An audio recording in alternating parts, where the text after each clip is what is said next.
Florence Pugh a sauté au-dessus du vide à 678 mètres de haut et un immeuble a vraiment explosé derrière elle, tout ça dans la même journée, sur le tournage de Thunderbolts. Thunderbolts, je sais pas comment on dit. Est-ce que je m'en fous? Ouais. Si t'as vu le film, t'as pas pu louper cette séquence puisqu'elle est au tout début. Et pour ceux qui vont crier au spoil, bah c'est au début du film, donc y a pas de spoil. Par contre, si je te dis qu'elle meurt à la fin, ça c'est du spoil. Bref, l'équipe du film est donc allée jusqu'à Kuala Lumpur en Malaisie pour aller sur la deuxième plus haute tour de la planète, le Merdaka 118, dont le 118e étage est perché à 678 mètres de haut.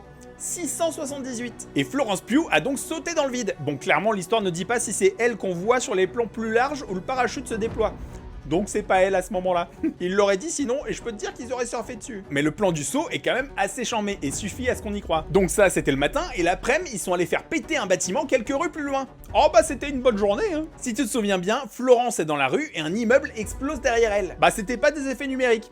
Ils ont vraiment fait péter un étage. Bon, évidemment, c'est du cinéma, hein, donc il s'agit de pyrotechnie et de matériaux qui donnent la sensation que l'étage a pété, alors que c'est en fait que du décor et des flammes. Comme celle que tu peux ressentir dans les attractions à Disney. Ça fait une éternité que je suis pas allé à Disney. Dites-moi au moins que l'attraction Armageddon existe encore. Et mon amour, moi aussi j'ai déjà sauté dans le vide, hein. Bon, c'était à 60 mètres, en Normandie.